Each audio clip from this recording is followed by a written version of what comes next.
Hello and welcome to Connections Forum for Relationship, Expression and Healing.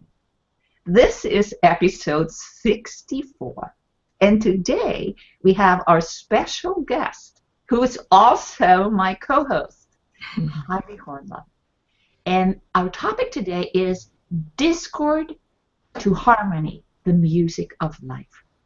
So our show offers single episodes and short series of talks and interviews regarding the most important areas of human life, such as relationship issues, personal expression and self-development, and as well healing of these areas.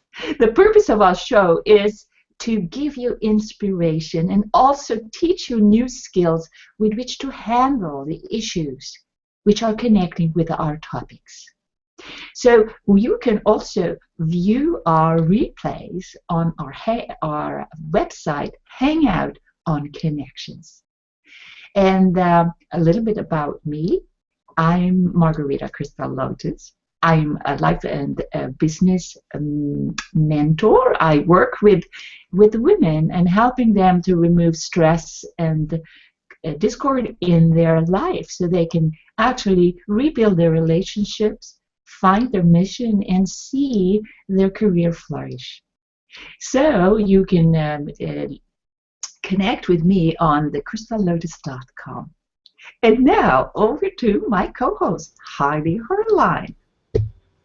Yeah, hello, I'm Heidi Hornlein, and as you have heard today, I'm in the position of the guest, let's say, because we will be talking about something which is very interesting to me and my research in how things come together, how I can integrate the things I have learned in my life. So the title is From Discord to Harmony.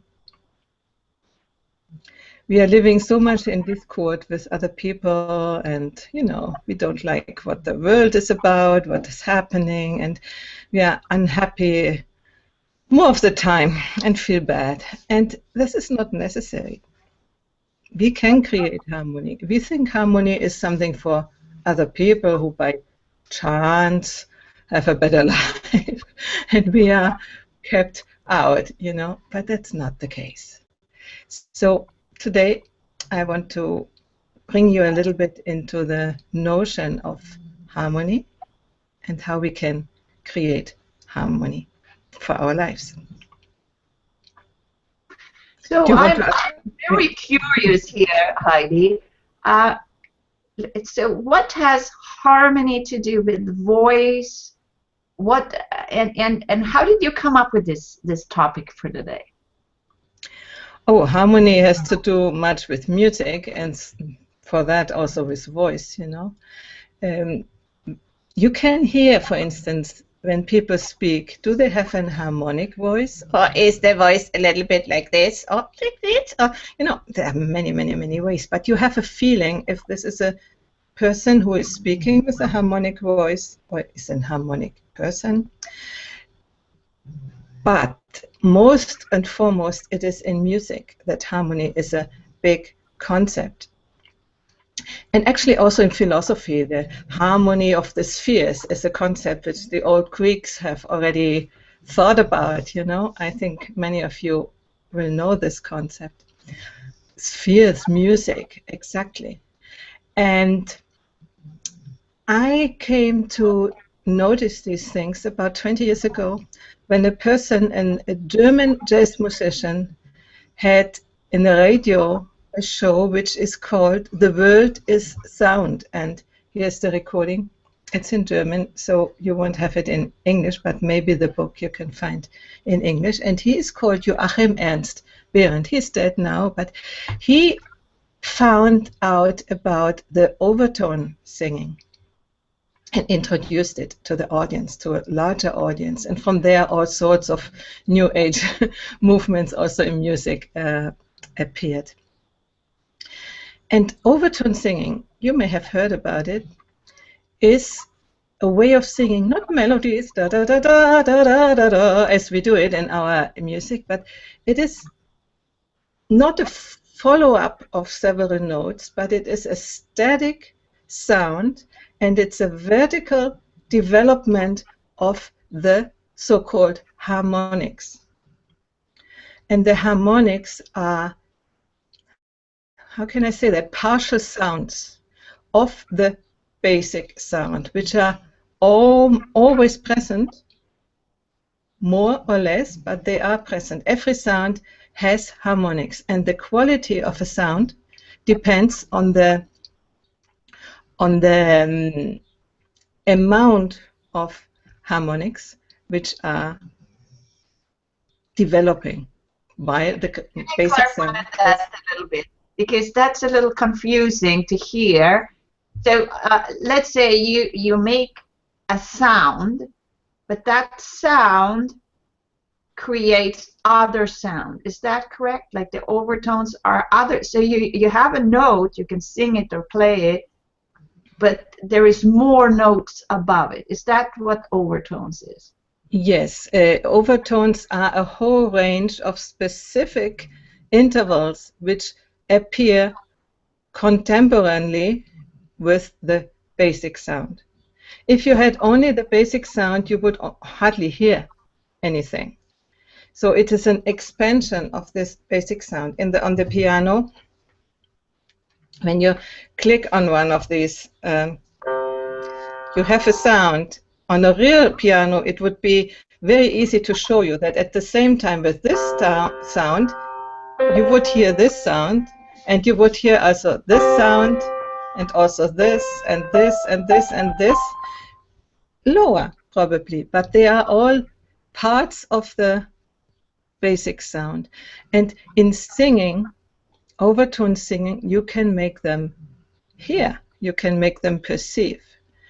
I mean, many people who do chanting in their spiritual lives, they might have stumbled over it, that you hear higher sounds. Somewhere in the air there are higher sounds, and nobody sings with a high voice. But they are there, and that's exactly what the overtones are. Like the choir in a Gothic church, for example, where I grew up in Sweden, it's like the sound of the choir singing, and then there was like angels. You could hear angels, let's say, because it expanded. Whoa, like levels and levels and levels. And I think that the choir master of the time, or the church, used that a lot in to actually bring in people to the church and believers and stuff like that. Yeah, actually, the churches were built in the way that the overtones were favorized in some way, you know, that they could come out of the sounds. And for instance, Gregorian chanting is a sort of overtone chanting, different than the Eastern ways, but it is.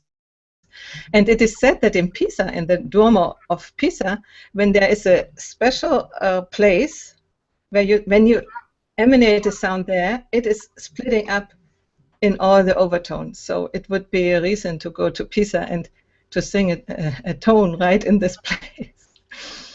Anyway, I can try to do it with my voice. What you need to listen to is,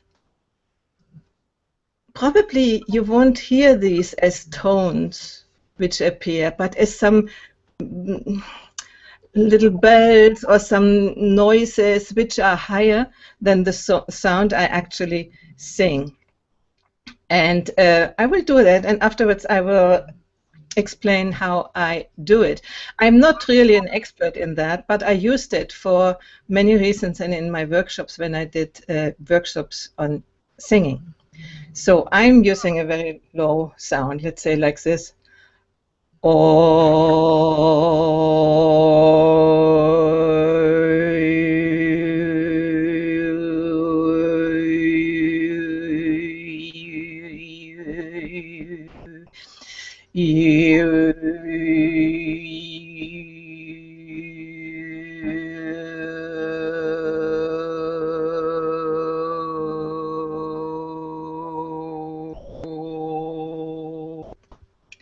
Wow, I feel that in the back of my head. It's like the whole skull was like, woo!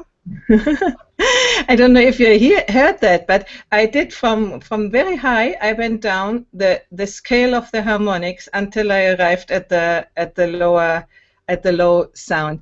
It's unfortunately I'm not really able to make it loud. There are experts who are practicing that every day, and they can make it really loud, this overtones. So anyway, these are what we also call harmonics of a tone. And the interesting thing why I bring this up is, you know, what we think or what we feel as harmony, first of all, has changed over the centuries, over the time.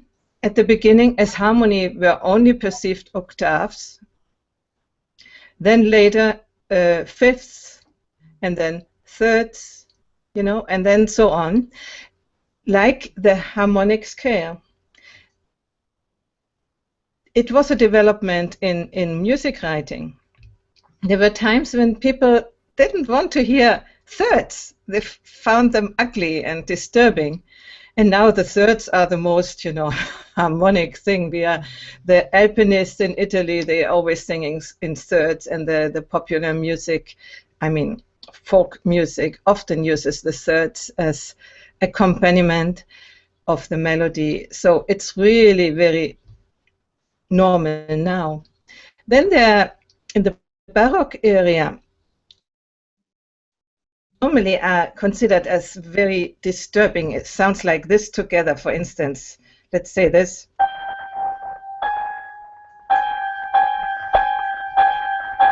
You would feel it like, but these how do you say, excuse me, consounding of two notes which are disturbing each other in our ears were used to create a tension which then could be resolved in the perfect harmony of the harmonic system of that time. And then in the last century came up the 12-tone music, and this was a little bit difficult to understand, to get used to listen to these harmonies, which were not what we think would be harmony. And you know what I wanted to say in connection with the scale of the harmonic sounds, when you go higher and higher in the scale of the harmonics, you will find all sounds, all sounds, even the most nearest one. And they are part of the basic sound. So they are not in discord, they are part of it. They're there. And we slowly, in our habit, are able to hear the harmonic character of the notes, which before seemed to be disturbing and irritating, which we didn't like. So can we do an example of that, so people can actually see that, oh, that's the sound when you do it, when you're speaking or you're toning, so we can have it pegged down. I don't know what you mean. What sort of example? Yeah, like if somebody's talking and they're angry, let's say, there is a different discord, and then because I think this is also used for when you're talking in relationship and communication. Oh, sure. So I'm meaning, like, can you find a way of speaking or toning or something like that, that's the raw thing, and then it releases, like in a conversation, let's say. Okay, I will start with common knowledge that a person who is quiet and in peace with himself has a low voice. You know, after in the morning when you get up and you are not in stress immediately, but you get up, so you have a lower voice than normally. And when you are in stress or you are angry, then the voice goes up and up and up and up. And you know, this is the pitch, but it's also, it uses different harmonic, you know, the higher harmonics, which are a little bit stridolo in Italian, strident, I think, in English, you know. So the emotion can be heard, for instance, in the quality of the voice. Different emotion, the more you know the person, the more you can hear in the voice what the emotional state is of the person by the voice. And what I wanted to say, the more you are quiet, the more open is your voice to let all the harmonics in and creates a big, let's say, concert of sounds at the same time. And when you are not quiet, you exclude certain parts of the harmonic scale. And that leads me to another thing. The difference in the sound of different instruments lies in the fact that different instruments playing the same tone accentuate or reinforce different stations of the harmonic scale. So the difference of a flute and a trumpet, for instance, is that they reinforce different harmonics in the scale. So they have it all when they play the same tone, but some are louder and some are less loud. And this gives the characteristic of the sound of the instruments and also of the voice. Sometimes the voice sounds like an instrument singing up and high. Somewhere you think it's a flute to play. So, well, but I think it was. How could we use it? Can you do an exercise, sort of like teaching something? Like how do you actually do it for yourself? Do what? Yeah, do this practice that. Like to see, like it's like you being a church chamber or a church. Oh, yeah. Your big lungs and stuff like that, and you feel like you're a church room or a big opera hall, whatever, and coming from that place, and then yeah, now we come to the synthesis point, which I said at the beginning. You can do that only working on the voice, for instance, or working on the instrument, getting out the best sound. At least you think you work only on the voice, but in fact you don't. You work also on yourself. And you know, you can be technically good with your fingers on the piano, but if the person is not open, then the sound won't be. So what I am lately understanding is that for me it's better the other way around. You know, your state of emotions, your state of stato d'anima, of the soul, is seen in what your voice does and or what you are creating with your instrument. So I wouldn't work anymore as much as I did before on the mere physical voice production thing. Yes, they are good, but I would more work on the harmonization of the person. Get out the discord inside of the person to find the harmony in the person, and then what this person produces and sound with a little bit of exercise. You cannot do only one. You need some exercise. It's not that you wake up the next day and you are a perfect opera singer or a perfect pianist or something. You still have to do that, but you know, the other side is at least as important as the rein pure mechanical side of the music. So creating harmony in oneself. So what does it mean, you want to know? You wanted a practice, didn't you? Yeah, like how could we interact with you, and then you share with us how, okay, how do I hold my body? How do I feel? Like a little tips of that. You know, exactly that's what I don't do, because there are too many prescriptions and how to be upright, how to be bam, bam, bam, bam, bam, bam, bam. And this is so much exterior tips, which are only, let's say, correcting the symptoms, but they don't go to the nucleus of the thing. I have learned my singing by many of these teachings. They told me do that, do that, do that, do that, and I didn't go to the point where I wanted to go. So I finally discovered the other way. I first go into myself and I first explore my body, my spirit, my mind, my psychology. And from there, then, the body is such a good animal. It does it by itself. Really, it is following us like a good dog, you know. That's so reassuring, Heidi. I'm going to see myself as a good dog to myself.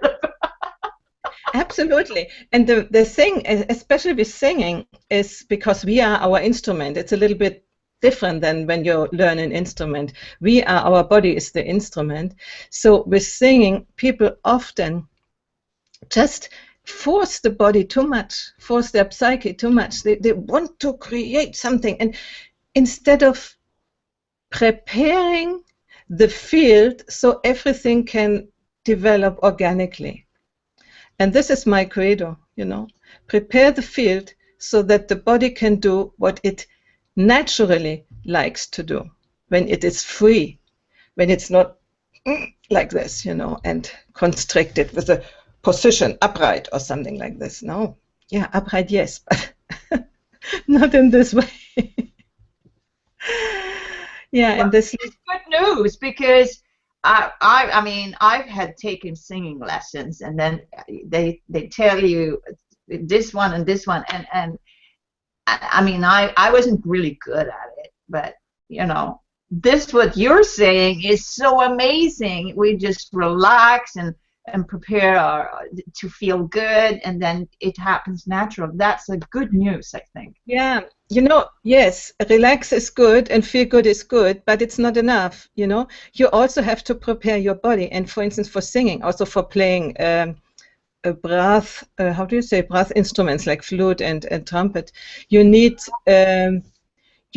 to have quite a solid amount of muscles in your belly, in your body region, and they have to be trained, but not overtrained. They don't have to be, for instance, men often have a really tight stomach, and this doesn't really help. And women often have no muscles at all in that region.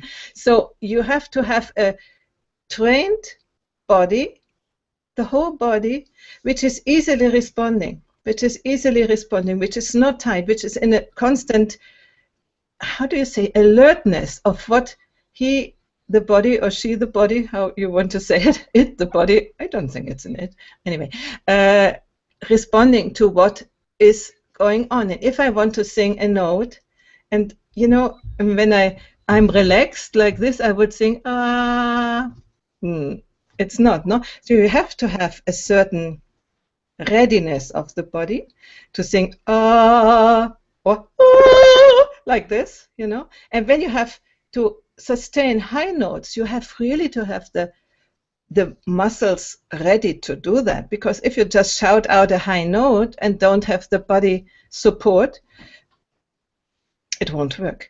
And then to find out what the support is, this is a really tricky thing, because we think we have to do something and to press something, and so it's not true. As I said before, the body knows what to do when you allow it to do. And this is more a mental process to prepare yourself and to be in peace with you. And we come now to the next part, which I want to talk about, because we have so many inner voices. And the voice of the critic says, that was not good. You should do it better. I knew you never can do that. If you have that one, and everybody has it, by the way, but if you listen to that one and allow to be conditioned by that one, then whatever you do won't be as good as it could be. Let's say in this way. So what I am now really passionate about is to teach people how to harmonize these inner voices. You know, this inner critic has had a function and still has a function, but not the role which normally we give them. We normally is the, or she, the boss, you know, with many people. Not all, depends a little bit of the typology of the people, but many of us have this inner critic very, very strongly, and it's really hindering us to do our best, let's say.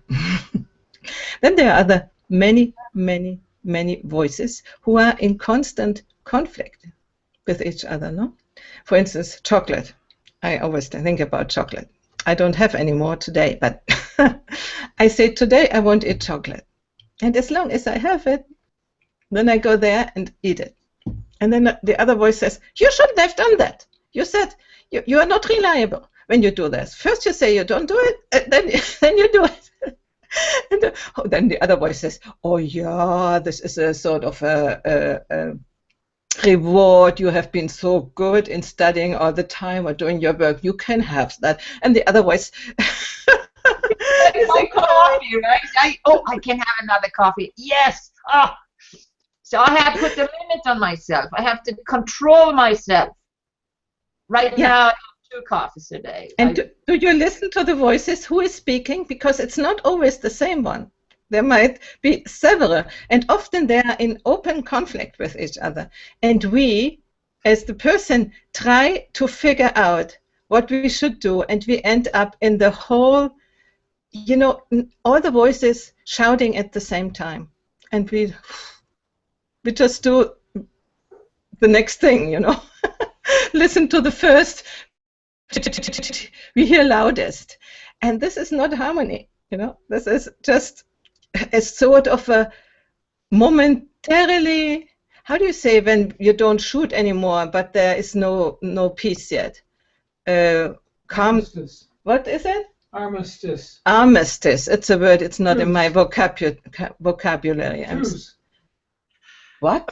I'm going to acknowledge a guest here that we have. Nicole Levac is here. And, good. Hi, Nicole.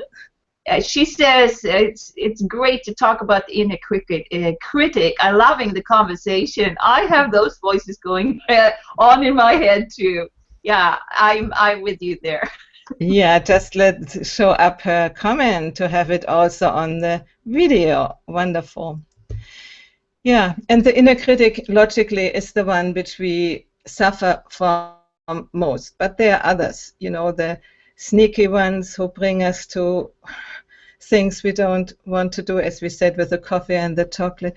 I would call it an inner family, and it's like an old family, you know, with grandmother and the whole generations before, and a lot of small children. And everybody says something different. And mainly people try to silence these voices which they don't like. Put them in the cellar with no food, no water, and hope that they that they are gone. Go away, you know. They are not gone. They are still in the cellar without water, and the longer they are there without food, the more they will come up. And in the moment you really don't want them to come up. So what we have learned, I think most of us have learned it, and still people learn, is to suppress these voices and then pretend they are not there. This is not the way. We need to learn to not only accept them, but to embrace them, to acknowledge them for their existence and for their willingness, because they are all willing to save you or to help you. They are all in your support, only that they got the instructions in a time of your life which is over. What they know about life is probably something which, let's say, a 4-year-old child about life and how to resolve the problems. For instance, if they didn't want to do anything, what the parents said, then they just stamped on the ground and don't do it. And, and when this didn't work, then they, okay, I do it. And they try to be friendly. And so they learned to hide themselves. They learned to hide who they really are, you know, because they wanted to be accepted in this family from the parents or aunts or whoever is there. So, in fact, these voices in us are younger parts of us who are still operating in the mindset of that time of our life. And so, when we try to shut them in the cellar, as I said before, is probably what happened before with us, because parents didn't want to hear this voice speaking in us, and so they sort of put us in the cellar and negated this part, this way of us being in that time. So when we negated these voices now, we do the same, very same thing which our caregivers did with us. So we are, instead of resolving anything, we are perpetuating the same situation. So as I said before, we need to see these little voices. They may even be not so little. They may be persons of 20 years, 30 years, 40 years, always younger than we are now, with less knowledge, with less wisdom than we have now. And we need to see them for what they are, acknowledge their existence, and then find a way to, how to say, to give them their place in our lives, to give them their role, and not allow them to take over leadership. We, our, let's say, recent adult self, takes over leadership. It probably is the one who knows most about the world and about the things which are going on and how to handle this. At least more than a 4-year-old, I'm quite sure. So creating harmony in these inner voices is like having many, many people in the same room, let's say 200 people, everybody singing one sound, independent from each other, all different sounds, you know, not even in our music scale system, just without sounds which normally would be heard as disharmonic, dissonant, but when there are 100 people singing them together, we are creating a huge harmony. This, to listen to this, it's like a sacred moment. I have lived it several times, and it's really soul-warming, heart-warming, everything. Yeah, So that's so great that I'm seeing it inside of it's like radio stations in my head, and there is many thoughts going on. But now, when you said about that, each one can have a say, and then I'm going back to that church feeling. You're in the church and you hear all of my inner voices. I can hear all my inner voices sing in harmony, and that it feels so good. It's like, yeah.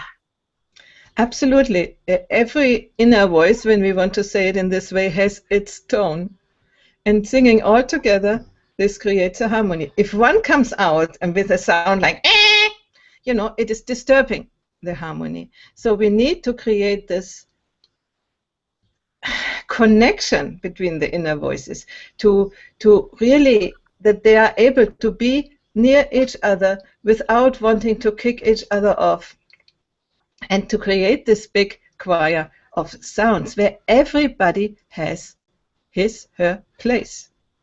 You know, and this is the important part. And we, adult person, are the chooser. We choose, like a director of a choir, now you have the solo part, you have the solo part, and now you, and now you. And so everybody feels seen, everybody has something to say, because the critic, we need the critic, you know, we do need it in the right moment. If we don't have the critic, it's a disaster. But we don't need him all the time. So give the inner voices the right place. And there are processes to learn that, to get into contact with these inner voices, to take care for them first, create trust, because most of these inner voices which we have rejected for so long time, we try to kill even, you know, they don't trust us. When we come now and say, yeah, I see you and I want you to cooperate, they say, no, it's too late. So you need to do some work to get into a good contact with these voices and to create friendship and trust. It's nothing else than what we do between humans. The same thing, only that this process has to happen first inside. And this is my big credo. If we are able to create this harmonization inside of us, where everybody has a right to be there. Everybody is acknowledged, appreciated for what is their qualities, their possibilities, and their role. The same thing in the world. Doing this in ourselves, we can do it with our partners, with our friends, with our country, with in the countries between each other. And this, for me, it's the ultimate way to create peace. Not go out and shout, "We need peace," and blah blah blah. Yeah, good. But as long as you shout it with anger, how do you create peace? So I want to ask you, this is what you do for people, right? This is the service that you actually do. It's like so amazing to have a resource like that. Yeah, actually, so far I'm working one-on-one in coaching, and to explore these voices which are really too loud in the present life, and so create damage to the person and hinder them to do the things, for instance, which they want to do, but they feel the passion to do, and there's always some voice which puts them down. And as an example, yeah, and we explore that, which voices they are, and we learn to get into contact with these voices and to take care for them in the right way and to integrate them. This is the integral part which comes in. These are integral concepts, to not to separate but to integrate. Harmony is created by integration and not by separation. Yeah, and what my intent is to do that on a bigger scale, also here on Google Hangouts, and to create courses about that, because I find it so important that people learn to create inner harmony and real harmony, not thinking that I'm harmonious because I have pushed away the other voices, but by embracing all the, we could also call it shadow parts, which we have, all the things we don't really like in ourselves, or the things we would get rid of, by embracing and integrating them, and so become whole as a human being. This is a process. It's not done from one day to the other, but it is very rewarding, and it finally gives a big shift in existence. I certainly have lived that after many years of looking for it and trying this and trying that, spirituality and blah blah blah blah blah, psychotherapy and all the other things, and then I found it, and it's so much easier than I thought. And so my intention is to do that. I think I will begin in about half a year. I will bring out a course.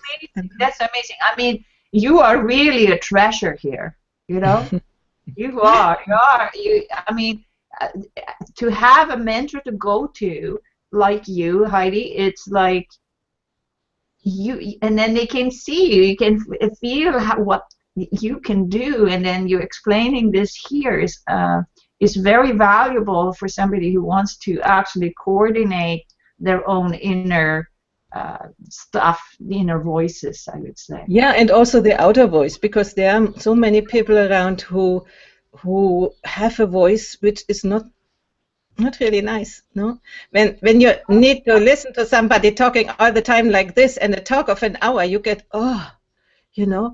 And for me, this is an expression of an inner constriction. And if people can learn to lose the inner constriction and then transport it to the voice technique, let's say, together, these are two things together, they just have a different emanation. I'm very aware of how I'm talking, if I'm talking in a relaxed way, or if I'm talking when I'm nervous, when something happens, some Google glitches or so, then I go into another way, and then my voice gets higher and higher, and and less, let's say, less nice to listen to. Less authentic, right? Yeah, and this is exactly what it is, because many people think they are authentic, but their voice doesn't say it. They talk in a monotonous way, and even if the things which they say seem to be authentic and they believe that it's really what they, but the emotion, where's the emotion? I cannot hear it in the voice, you know. So for me, this is coming together, these two parts of my passions, the voice and, let's say, the inner voices, and the harmonization of self and peace in the world. So this is the big picture. So how can people actually contact you? What would be the best way for people to contact you if they're interested in personal coaching, let's say? Oh yeah, always on Google Plus, ping me, and when you write a message, please write something more and not just hello, because if somebody writes only hello and doesn't say what it is about, I don't answer. Please, then we have the power of relationship here in the lower third, no? You can send me a message there also, and there are many ways to contact me. It's quite easy. And then we do a session, discovery session, and see if this is a fit for you. If you are ready to do that work, because you need to be ready. If you want only a quick fix, quick fixes, no.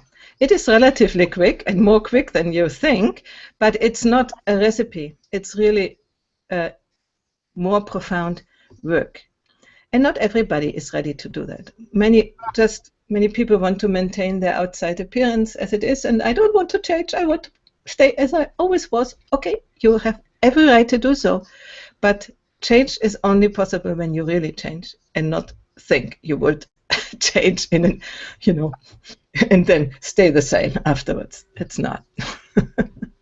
Well, this was a very nice final words, I think, because we're coming to the end of our episode today. And Heidi, would you like to say something more about this? No, I think I have said more or less the outline of what it is about. Discovering your authentic voice in the world, you could call the whole thing, you know, by integrating all the voices into a wonderful harmonic choir.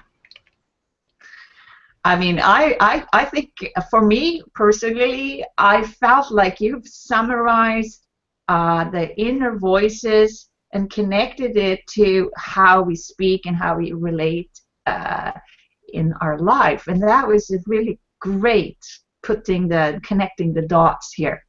So thank you for that. Yeah, thank you. If you want to continue watching Connections Forum, we are meeting every Thursday, most of the time, on 10 Eastern and 3 o'clock Central Time Europe, right? 4 o'clock in Europe. 4 o'clock in Europe, yeah. And next week it should be Gail Harris with us, and to talk about how is it that you become a writer. Okay, with that, Thank you, and bye-bye. Okay, we'll say bye-bye.